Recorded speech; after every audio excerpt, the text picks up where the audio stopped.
Someone who is filled with the Spirit of God will see in Jesus things that someone else cannot see. And John the Baptist was filled with the Spirit from birth. And when he caught sight of Jesus coming towards him, he said, "Look, the Lamb of God who takes away the sin of the world." It's John 1:29 if you want to look it up.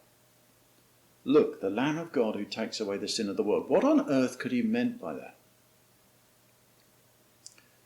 I think there are two major obstacles, at least, to our understanding of this. One is that we don't sacrifice animals anymore. To us, it seems not only cruel to an innocent beast, but also pointless, a meaningless ritual. And secondly, actually, we don't tend to think all that much these days about a process of reconciliation with other people. We tend to fall out with one another and go our separate ways. End of story. So we tend to try and deal with the problem of reconciliation by avoiding it. Okay, but what about when we can't do that? Work with me here.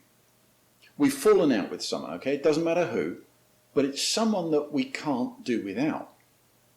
And it's totally our fault, okay? Oh dear.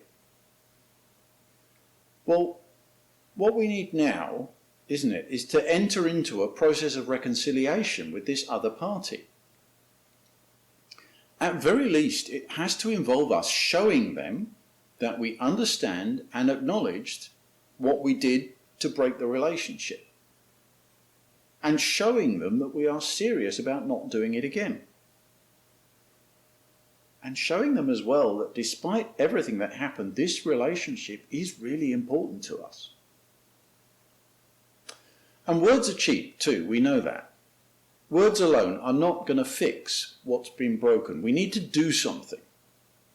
Something that will have significance for both parties. Now that's the problem of reconciliation.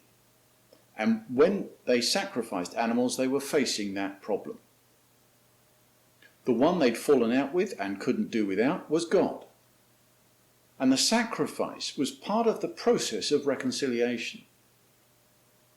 Something done that had meaning for both parties. When you took a lamb to the slaughter, it was a member of your household. It had a name. You identified yourself with it, and it was put to death on your behalf. And in its death, something was being said on your part about the importance of this relationship and the seriousness of it being broken. But also, as the animal breathed its last, something was being said from the other side of the relationship. In that moment, the things that had brought about the break in the relationship, those things came to an end too. And in its death, the relationship was healed again. It was a process of reconciliation. Like all processes, it was open to abuse. But it was not an empty ritual. On the contrary, it was a ritual that had a very solid flesh and blood meaning. A meaning that was not fully recognized until John the Baptist looked up and saw Jesus that day coming towards him.